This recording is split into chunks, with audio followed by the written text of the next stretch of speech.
எடுத்தவர்கள் வாசிக்கலாம். பரிசுத்த மத்தேயு எழுதின சுவிசேஷம் 7ஆம் அதிகாரம் 1வது வசனம். பரிசுத்த மத்தேயு எழுதின சுவிசேஷம் 7ஆம் அதிகாரம் 1வது வசனம். நீங்கள் குற்றவாளிகள் என்று தீர்க்கப்படாதபடிக்கு மற்றவர்களை குற்றவாளிகள் என்று தீர்க்காதீர்கள்.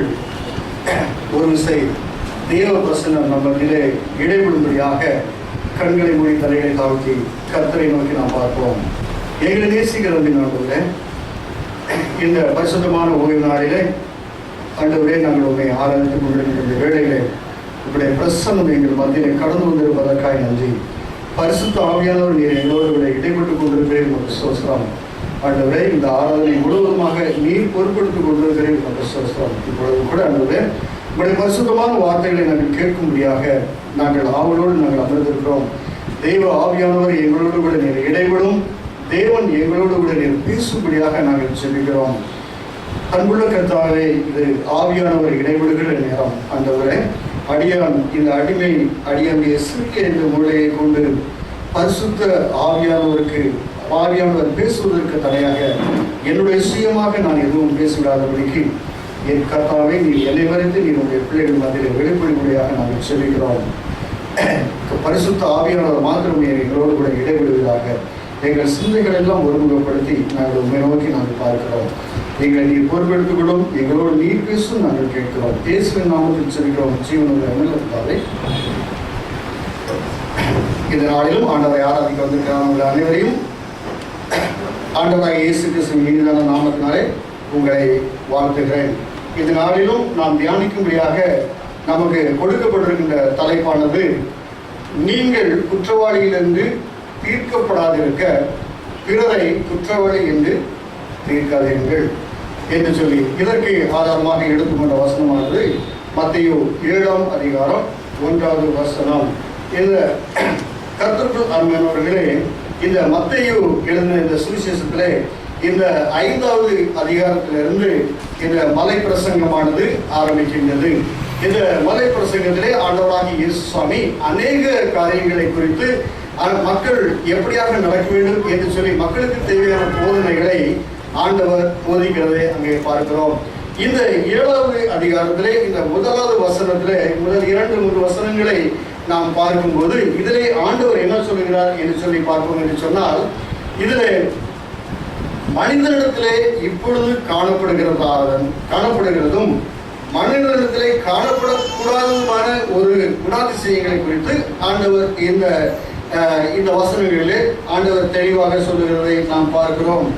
நாம் மற்றவர்களை குற்றவாளிகள் என்று நாம் தீர்க்கக்கூடாது.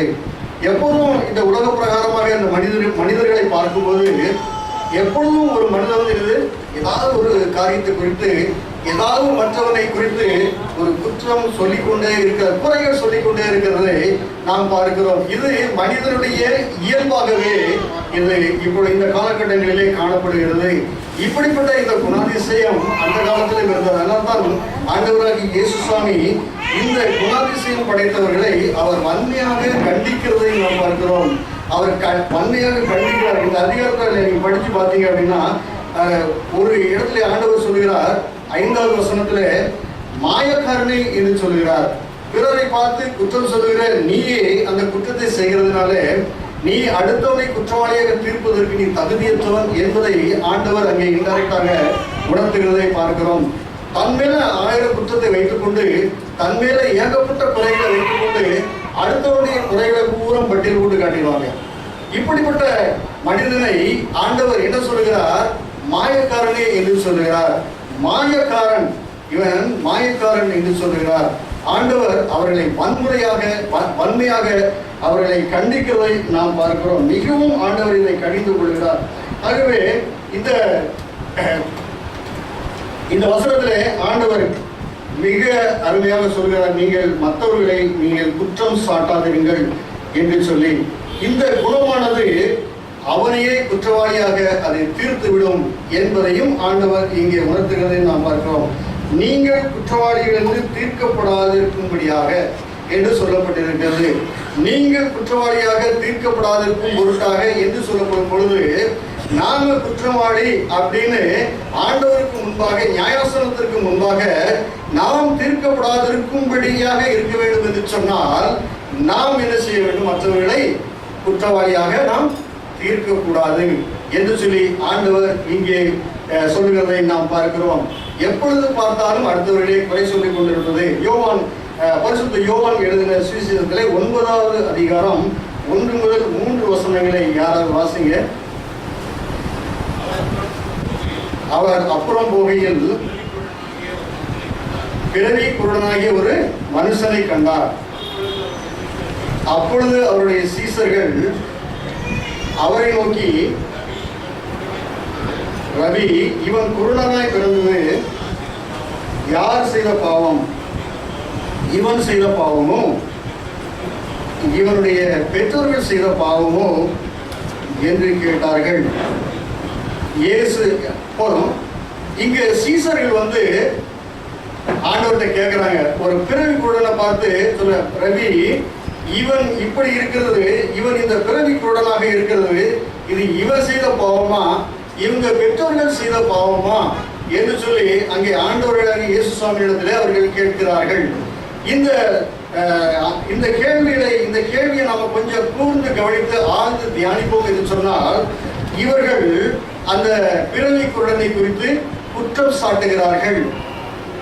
ஆனா அந்த குருடனை குறித்து ஆண்டவருடைய சித்தம் என்ன என்று சொல்லி அறியாதபடிக்கு இந்த சீசர்கள் என்ன சொல்றாங்க அப்படின்னா, இவன் செய்த பாவம் அல்லது இவனுடைய பெற்றோர்கள் செய்த பாவம், இவன் இப்படி இருக்கிறான் அப்படின்னு சொல்லி இவங்க அவனை குற்றப்படுத்துகிறார்கள். அப்போ இவனை குற்றப்படுத்துகிறார்கள் என்று சொன்னா, இவர்கள் மனதிலே அவனை குறித்து ஒரு தீர்மானம் நிறைவேற்றி விட்டார்கள்.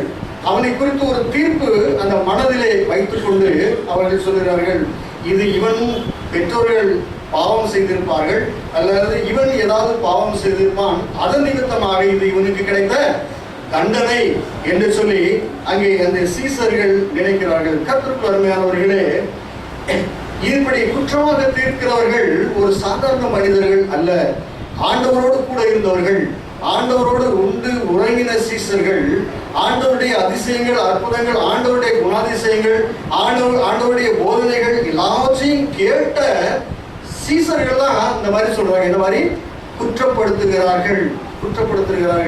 கர்த்தருக்கு அருமையானவர்களே, இந்த நாளிலும் சபைகளிலும் ஆண்டவருடைய நாமத்தை அறிந்தவர்கள், அன்றாட சபைக்கு வருகிறவர்கள், சத்தியத்தை கேட்கிறவர்கள், சத்தியத்தை அறிந்தவர்கள் இப்படி மற்றவர்களை குறித்து குற்றம் சாட்டுகிறதை நாம் அநேக சபைகளிலே, அநேக இடங்களிலே நாம் பார்க்கிறோம்.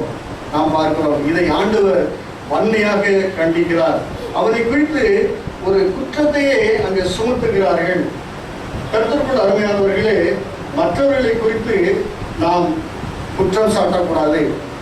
ஒரு மனிதன் இருந்தான்னு சொன்னா, அவனுடைய சொந்த சரீரத்திலேயோ அவனுடைய சொந்த வாழ்க்கையிலேயோ ஏதாவது ஒரு குறை இருக்கும் என்று சொன்னால், அவனை குறித்து ஏகப்பட்ட ஒரு கற்பனை பண்ணிடுவாங்க. இவன் இப்படி செஞ்சிருப்பான், இவன் இப்படி செஞ்சிருப்பான், இந்த காரியத்தை இப்படி செஞ்சிருப்பான், இவன் தவறான வாழ்க்கையை வாழ்ந்திருப்பான், அதன் நிமித்தமாக இவனுக்கு இப்படி இருக்கிறது என்று சொல்லி குற்றவாளியாக அவனை தீர்க்கிறதை நாம் பார்க்கிறோம். கர்த்தருக்கு அருமையானவர்களே,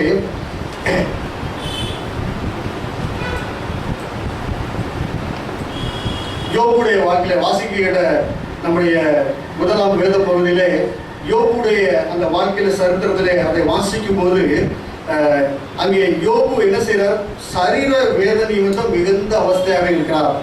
அவருடைய சிநேகிதர்களே அவர்களை அவருடைய மனம் புண்படும்படியாக அவர்களை பேசுகிறதை நாம் பார்க்கிறோம். எந்த பொருளில வேலை பாய்ந்துகிற மாதிரி அங்கே யோபு என்ன செய்யறாரு? ஓட்டை எடுத்து தன்னுடைய சரீரத்தை சுரண்டி மிகுந்த உபத்திரவத்திலே, அவ்வளவு பெரிய உபத்திரவத்திலே யோபு இருக்கிறாரு. ஆனா அவர்கிட்ட போய் அவருடைய நண்பர்கள் எல்லாரும் என்ன செய்யறாங்க? அவருடைய மனம் நோக்கும்படியாக அவரிடத்திலே வன்மையான வார்த்தைகளை சொல்லி அவரை மிகவும் காயப்படுத்துகிறார்கள். அவரை காயப்படுத்துகிறார்கள். மாறாக அவர்களை ஆறுதல் படுத்துவதற்கு பதிலாக யோபுவை ஆறுதல் படுத்துவதற்கு பதிலாக நண்பர்கள், உண்மையான நண்பர்கள் என்ன செய்யணும்? தன்னுடைய சிநேகிதன் மிகுந்த அவஸ்தையாக இருக்கும்போது என்ன செய்யணும்? ஆறுதல் சொல்லுவாங்கல்ல. அப்போ ஒரு நண்பன் தன்னை பார்க்க வந்திருக்கிறான்னு சொன்னா, அந்த மிகுந்த உபத்திரத்தில் காணப்படுகிற அந்த நண்பன் தன்னுடைய மற்ற நண்பர்களிடத்தில் என்ன எதிர்பார்ப்பான்? ஏதாவது நமக்கு ஒரு ஆறுதலான வார்த்தைகள் சொல்லுவான், ஏதாவது நமக்கு ஹெல்ப் பண்ணுவான் அப்படின்னு சொல்லி அங்கே எதிர்பார்ப்பார்கள். ஆனா மாறாக இங்கே யோபுவை பார்க்க வந்த அந்த நண்பர்கள் அவனை மிகவும் மாறாக, அவனுக்கு ஆறுதல் படுத்துவதற்கு மாறாக அவனை மிகவும் காயப்படுத்துகிறதை நாம் பார்க்கிறோம். அதே போலதான் இந்த நாட்டில் நடக்கிற ஒவ்வொரு காரியங்களையும் நாம் பார்க்கும்போது யாராவது ரொம்ப கஷ்டப்படுறாங்க அப்படின்னு பார்த்தா அவனுக்கு கூட கொஞ்சம் ஏதாவது சொல்லி அவனை மனமடிவாக்குகிற மக்கள் அநேகர். கர்த்தருக்குள் அருமையானவர்களே,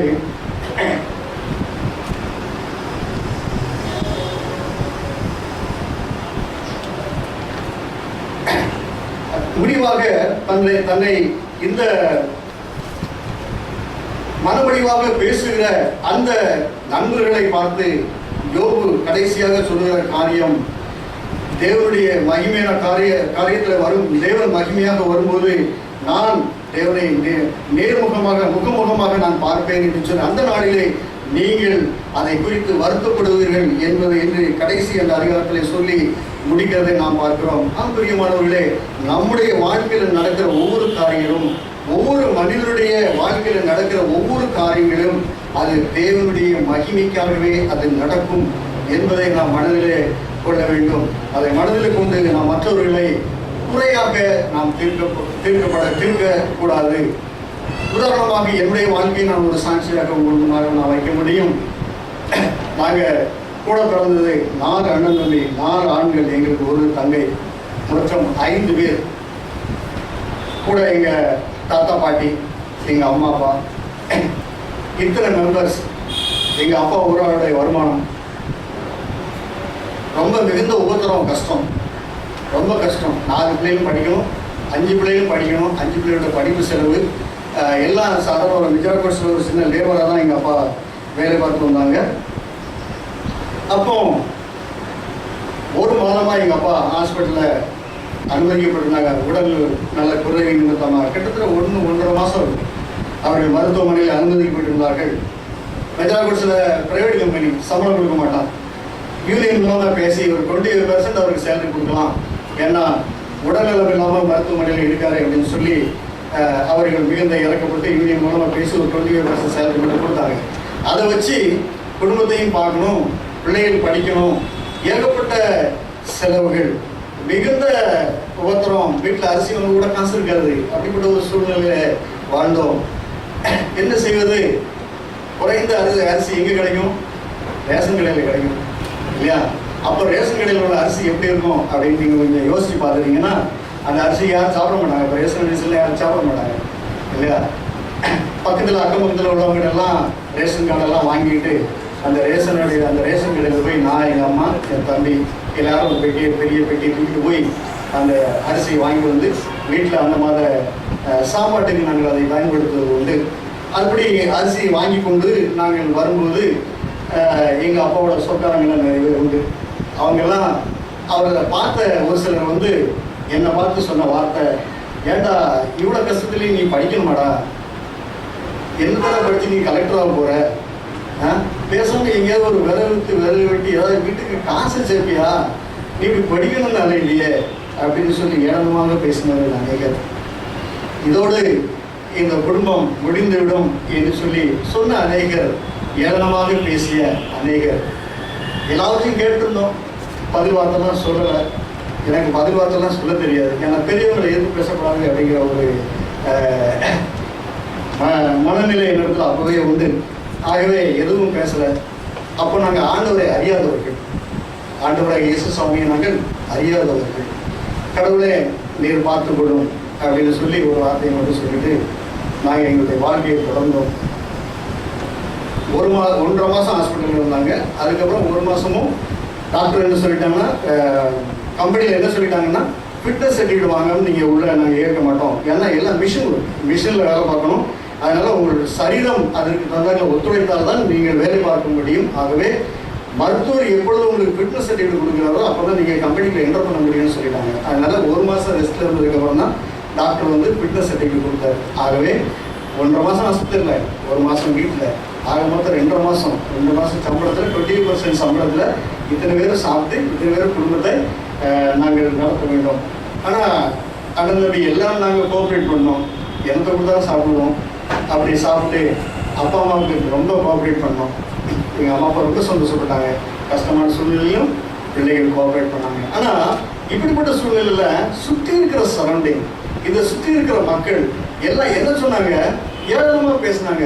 இவன் என்னத்தை படிச்சு என்னத்தை பெரிய கலெக்டராக போகிறான், குடும்பத்தில் இவங்கெல்லாம் வேலைக்கு போனாங்க, இவரோட குடும்பம் இப்படியே போய்விடும், அழிந்து போய்விடும் என்றெல்லாம் சொல்லி ஏளனமாக பேசினார். அவர்களுக்கு நாங்கள் ஒன்றுமே கெட்ட காரியம் ஒன்றும் பண்ணலை, அவங்கள நாங்கள் எதுவும் பேசிக்கல. ஆனாலும் அவர்கள் சொல்லுகிற வார்த்தை எப்படி ஊரில் இந்த டீ கடை பெஞ்சில் இந்த மாதிரிலாம் உட்காந்து ஒரு புறம் பேசுவாங்கல்ல, அந்த மாதிரி புறம் பேசுகிறவங்க, நிறைய புறம் பேசுகிறவர்கள், நேரடியாகவும் காயப்படுத்தினவர்கள் அநேகர். ஆனால் அன்றைக்கு எனக்கு தெரியாது, என்னை தேவனுடைய நாம மகிமைக்கென்று பின்னால் தேவன் என்னை பயன்படுத்துவார் என்று சொல்லி அன்றைக்கு அந்த மக்களும் என்னை காயப்படுத்தின, என் குடும்பத்தை காயப்படுத்தின அந்த மக்களுக்கும் தெரியாது இன்றைக்கு என்னை தேவன் அவருடைய நாமத்தை மகிமைப்படுத்துவதற்கு என்னை பயன்படுத்த போகிறார் என்று சொல்லி தேவன் ஒவ்வொருவரை குறித்தும், கர்த்தருக்கு அருமையானவர்களே, தேவன் ஒவ்வொருவரை குறித்தும் ஒவ்வொரு திட்டம் வைத்திருப்பார். அந்த திட்டத்தை புரிந்து கொள்ளாதபடிக்கு மற்றவர்களை தயவு செய்து நாம் காயப்படுத்தாதிருப்போமாக, நாம் காயப்படுத்துவதற்குமாக. அண்ணாவுடைய வாழ்க்கையில பாருங்க, அண்ணாவுடைய வாழ்க்கையில பாருங்க, அவருடைய சக்கரத்தை அவளை எவ்வளவாக அவளை மனமடிவாக பேசியிருக்க முடியும். என்னென்ன பேசினான்னு சொல்லி இந்த வேதத்தில் எழுதப்படவில்லை. ஆனால் இந்த உலக பிரகாரமான காரியங்களை கொண்டு அவளை எப்படி அவளுடைய சக்கரத்தை பேசியிருப்பாள், என்னென்ன வார்த்தைகளை எல்லாம் கொண்டு அவளை பேசியிருப்பாள் என்று ஒரு விஷயம் நாம் கற்பனை செய்து கொண்டு பார்க்கும்போது சொன்னால் அந்த அன்னாள் எவ்வளவாக மனமடிவாயிருப்பாள் என்று சொல்லி நமக்கு நம்மால் யூகித்து பார்த்து கொள்ள முடியும். ஆனால் அவளை குறித்தும் தேவன் ஒரு சித்தம் வைத்திருந்தார். அவருடைய வயிற்றிலும் சாமுவேலை தந்து கர்த்தர் ஆசீர்வதித்தார். அவருடைய நாமத்தை மகிமைப்படுத்தினார். கர்த்தருக்கு அருமையானவர்களே, ஒவ்வொருவரை குறித்தும் தேவன் ஒவ்வொரு சித்தம் வைத்திருப்பார். அவருடைய சித்தத்தை அறியாதபடிக்கு அவர்களை காயப்படுத்தாதீர்கள், அவரை காயப்படுத்தாதீர்கள். அவர்களை நீங்கள் காயப்படுத்துவீர்கள் என்று சொன்னால் நீங்கள் தேவனுக்கு விரோதமாக காரியங்களை செய்கிறீர்கள் என்று சொல்லி அர்த்தம். அடுத்ததாக இந்த மத்தேயு 7ஆம் அதிகாரம் 1ஆம் வசனத்தை நாம பார்க்கும்போது இந்த குற்றவாளிகளை அங்கே தீர்ப்பவர்களை குறித்து ஆண்டவர் என்ன சொல்கிறார்? இந்த குற்றங்களை நீங்களே செய்கிறதுனாலே மற்றவர்களை குறித்து நீங்கள் தீர்ப்பு செய்யாதீர்கள் என்று சொல்லி ஆண்டவர் சொல்கிறார். லூக்கா 6ஆம் அதிகாரம் 41ஆவது வசனத்தை யாராவது வாசிங்க. லூக்கா 6:41. கேட்கல. லூக்கா 6:41. நீ உன் கண்ணில் இருக்கிற உத்தரத்தை உணராமல் உன் சகோதரன் கண்ணில் இருக்கிற துரும்பை நீ பார்க்கிறது என்ன? கர்த்தருக்கு அருமையானவர்களே, இவங்கிட்ட 1000 குறை இருக்கும். இந்த குறையை வச்சுக்கிட்டு அவருடைய ஒரு சின்ன குறைய ஒரு பெரிய குறையாக மாற்றி சொல்லுகிற அந்த குணாதிசயத்தை குறித்து ஆண்டவர் இங்கே சொல்லுகிறதை நாம் பார்க்கிறோம். நீ உன் கண்ணில் உள்ள உத்தரத்தை உணராதபடிக்கு. இந்த வசனத்தை நாம் பார்க்கும்போது உத்தரம்னா என்ன தெரியுமா? பழைய காலத்து ஆட்கள்லாம் தெரியும், யூத்துக்கெல்லாம் சரியா தெரியாது. உத்தரம்னு சொன்னா இந்த பீம் இப்போ கான்கிரீட்டால போட்டிருக்காங்க. முன்னாடிலாம் என்ன செய்வாங்க அப்படின்னா நல்ல ஒரு மரக்கட்டை, தேக்கு மரக்கட்டை இல்லையா, அந்த ஸ்ட்ராங்கான கட்டைனால அந்த உத்தரத்தை போடுவாங்க. அது அவ்வளோ ஸ்ட்ராங்காக இருக்கும். அந்த இப்போ கான்கிரீட்டில் எவ்வளோ ஸ்ட்ராங்காக இருக்கோ இதை விட அதிகமாகவே அது ஸ்ட்ராங்காக இருக்கும். அப்போ அந்த உத்தரத்தை போடுவாங்க. அதுக்கு பேர் தான் உத்தரம்னு சொல்லுவாங்க. அந்த உத்தரமே உன் கண்ணில் இருக்கு. ஆனால் உன்னோட எதிராளி கண்ணில் ஒரு சின்ன துரும்பு தான் இருக்கு இல்லையா? அவன் செய்தது ஒரு சின்ன குற்றம் தான். ஆனா நீங்க பெரிய பெரிய பெரிய குற்றத்தை நீ பண்ணிட்டு இருக்க. ஆனா அவங்க ஒரு சின்ன குற்றத்தை ஒரு பெரிய குற்றமாக்கி அது பெரிய விளம்பரமே பண்ணிடுவான் இல்லையா? அதுதான் ஆண்டவர் இங்க சொல்றாரு. எவ்வளவு அழகா சொல்றாரு பாருங்க. நீ உன் கண்ணில் உத்தரத்தை உணராதபடிக்கு உன் சகோதரன் கண்ணில் இருக்கிற நீ துரும்ப நீ ஏன் பார்க்கிற? இன்னைக்கு நடக்கிற அரசியல நம்ம பார்க்கலாம். அன்றாட பேப்பர்ல நீங்க வாசிக்கிறீங்க.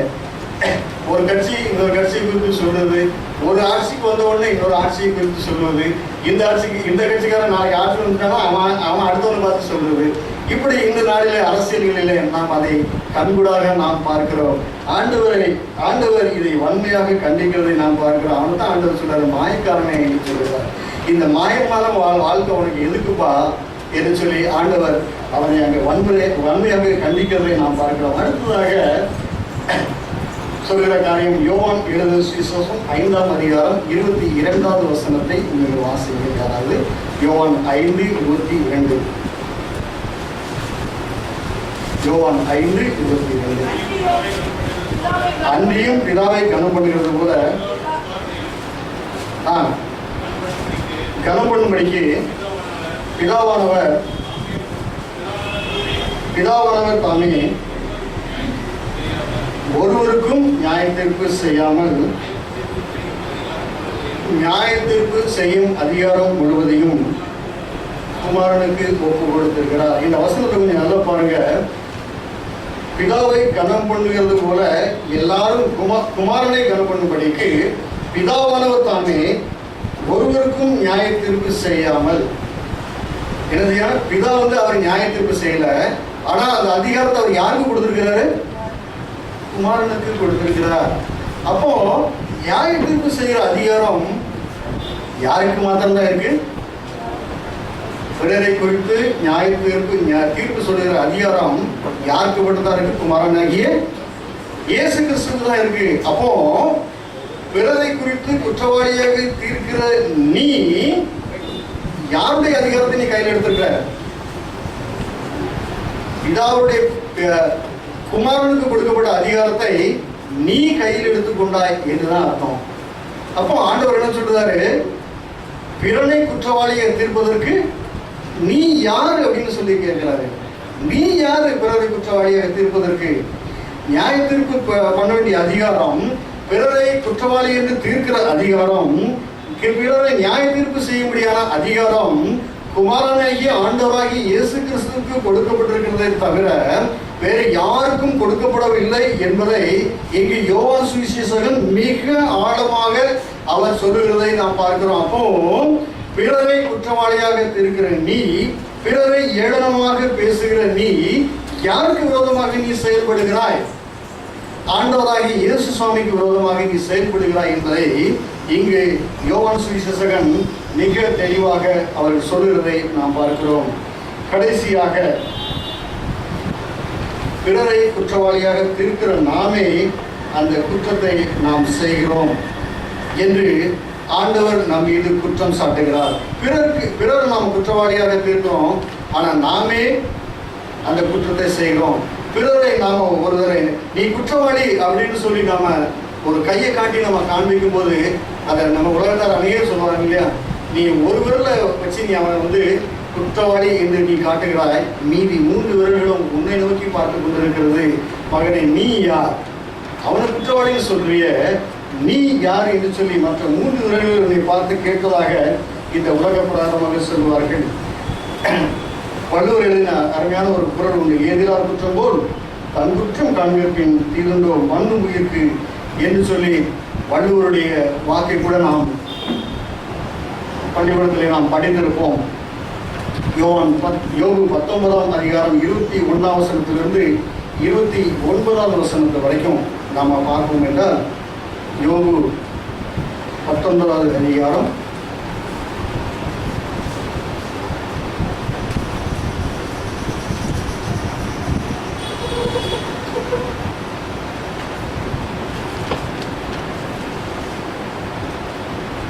21ஆவது வசனத்திலிருந்து நாம் பார்க்கும்போது, சிநேகிதரே எனக்கு இறங்குங்கள், தேவனுடைய கை என்னை தொட்டது என்று சொல்லி அங்கே யோபு சொல்லுகிறதை பார்க்கிறோம்.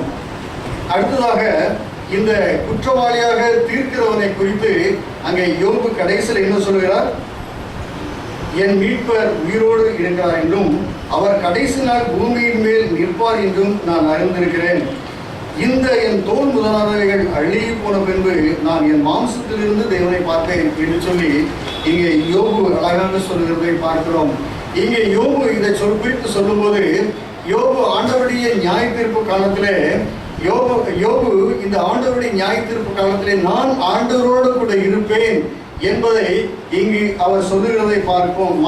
நானே அவரை பார்ப்பேன், என்னுடைய கண்களை அவரை பார்க்கும், வேறு கண்கள் அல்ல, அந்நிய கண்கள் அல்ல, என்னுடைய கண்களை அவரை பார்க்கும் என்று சொல்லி ஒருவனை அடக்கம் பண்ணின பின்பு, மரித்து அடக்கம் பண்ணின பின்பு அவனுடைய உடல் மாம்சங்கள் யாவும் அழுகி போகும். ஆனால் மகிமையான சரீரத்தோடு அவன் உயிர் தழும் போது அவன் ஆண்டவரை முகமுகமாக சந்திக்கிறான். அவன் ஆண்டவரோடு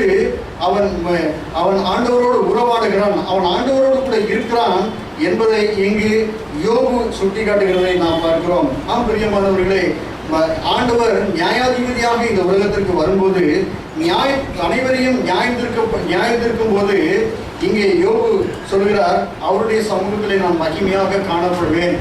அந்த நாளிலே 28வது வசனத்தை வாசிக்கிறாரு. காரியத்தின் மூலம் எனக்கு கண்டுபிடிக்கப்படுகையில் நாம் ஏன் அவனை துன்பப்படுத்துகிறோம்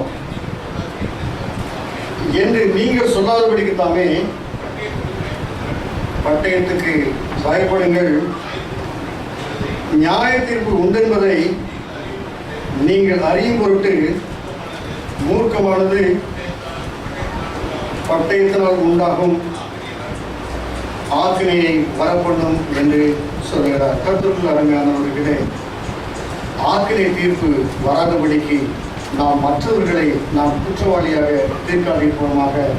இந்த உலகத்தில் இருக்க நாம் ஒருவரை ஒருவர் குற்றவாளியாக தீர்க்காமல் ஒருவருடைய தப்பிதங்களை நாம் ஒருவருக்கு ஒருவர் மன்னித்து, ஒருவருக்கு ஒருவர் நாம் விசாரித்து, ஒருவர் பாரத்தை நாம் ஒருவர் சுமந்து தேவனை மகிமைப்படுத்தி இந்த வரப்போகிற நியாய தீர்ப்புக்கு நாம் விலகி தொடர்ந்து தேவனை மகிமைப்படுத்துகிற பிள்ளைகளாக நாம் தொடர்ந்து காணப்படுவோம்.